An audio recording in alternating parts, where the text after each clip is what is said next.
E ragazzi, eccoci col video acquisti dei mesi di agosto e settembre 2025. Come avevo accennato anche nei video scorsi, il mio piano ormai di fare un video acquisti ogni mese è proprio andato in malora. Purtroppo il tempo non è assolutamente dalla mia parte e quindi ogni volta devo trattare 2 mesi in un solo video. Tolte queste chiacchiere, direi che possiamo anche passare agli acquisti di questi ultimi mesi. Partendo dai manga editi da Kodansha Comics abbiamo il primo cofanetto di Witch Hat Atelier, che è davvero bellissimo.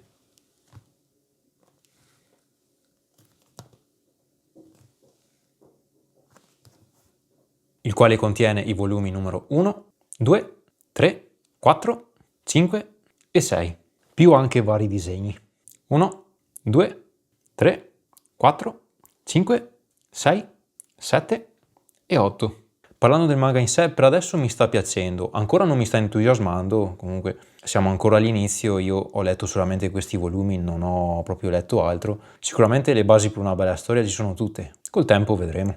Volumi 5 e 6 di The Ghost in the Shell The Human Algorithm, serie che ancora adesso continua a piacermi parecchio. La parte finale di questo volume in particolare mi ha anche emozionato. Per chi non lo conoscesse, comunque vi ricordo che questo manga è ambientato dopo il volume 1.5 del manga originale di Shiro Masamune e segue le vicende dei membri della sezione 9 ad eccezione del maggiore. Volume 4 di I Want to Love You Till Your Dying Day, uno dei miei manga preferiti. Si tratta di un manga yuri drammatico, romantico, a tratti anche tragico e infatti certe parti di questa serie mi hanno emozionato davvero tanto. Volume 4 di I See Your Face Turned Away, un manga drammatico, romantico, scolastico che tratta vari intrecci amorosi. Del tipo a lui piace lei ma a lei piace l'altro e all'altro piace l'altra. Tutto così, che detto così sembra una brutta roba, però vi posso assicurare che è scritto davvero bene. Volume 2 di Isaac, per chi non lo conosce si tratta di una classica storia di vendetta dove un guerriero giapponese finisce in Europa alla ricerca dell'uomo che ha ucciso il suo maestro. Passando a Planet Manga abbiamo il quarto e ultimo volume di Kokoro no Program, uno dei miei manga preferiti e infatti questo volume in particolare mi è piaciuto tantissimo, mi ha emozionato tanto. Per chi non lo conosce, si tratta di una storia drammatico-romantica dove la protagonista, quella che vedete in copertina, è un cyborg. Penultimo volume di arte, il numero 20, volume che mi è piaciuto davvero molto, ma in generale gli ultimi volumi di questa serie mi stanno piacendo tutti parecchio. Adesso si aspetta solo l'ultimo volume. Volume 20 di Chainsaw Man, un volume molto carino. Certi flashback mi hanno fatto parecchio male, devo ammetterlo. Passando ai manga editi da Seven Seas, abbiamo l'ottavo volume di My Girlfriend Child, un altro dei miei manga preferiti. Anche questo volume è stato molto bello e niente. Volume 5 di Gap Papa, Daddy at Work and at Home, una storia romantica dolcissima che tratta le vicende quotidiane di questi due personaggi e della loro figlia. Volumi 2 e 5 di My Girlfriend's Not Here Today, un manga yuri drammatico romantico che tratta un triangolo amoroso e che a me sta piacendo sempre di più. Volume 7 di Sword of the Demon Hunter, volume che non ho ancora letto in quanto sto aspettando di leggere prima la novel. Editi da UiZ abbiamo i volumi 7 e 8 di Sakura Saku,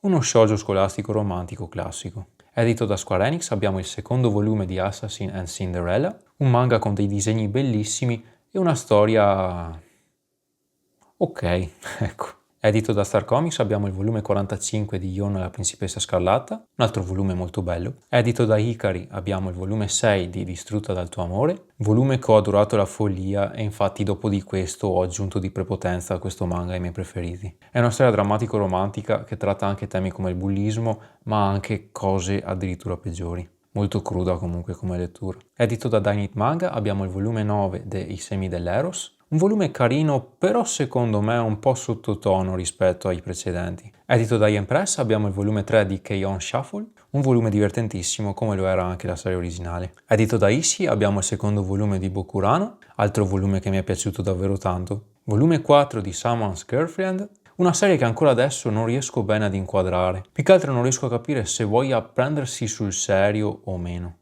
Passando alle light novel, editi da Yen Press abbiamo i volumi 1, 2 e 3 di Even a Replica Can Fall in Love. Allora, su questa serie io avevo parecchie aspettative perché comunque sembrava una storia drammatico-romantica di quelle che possono piacere a me. L'idea di base di per sé è molto bella. Considerate che io attualmente ho letto solamente il primo volume e quello mi è piaciuto sì, però non mi ha entusiasmato. Nell'effettivo non so cosa aspettarmi dai successivi. Volume 25 di Day Regular at Magic High School, volume che devo ancora leggere per cui non so dirvi niente. E passando alle light novel edite da Seven Seas abbiamo il volume 10 di The Sword of the Demon Hunter, anche questo devo ancora leggerlo. Passando ai romanzi, edito da Edizioni e Barao, abbiamo il volume unico Heaven di Mieko Kawakami. La storia segue le vicende di due ragazzi, un ragazzo e una ragazza, i quali vengono entrambi pesantemente bullizzati a scuola. I due diventano amici e il resto è storia. Ripeto comunque che è una lettura davvero pesante, anche perché le scene di bullismo sono davvero toste. Passando alle figure, intanto vi mostro le scatole perché comunque le figure le ho già tirate fuori. Questa è quella di Elysia da Honkai Impact, versione Happy Shake, realizzata da Apex Toys. Questa è quella di Yuki da Sword Art Online, realizzata da Alter in scala 1:7. E questa è Un sogno che si avvera.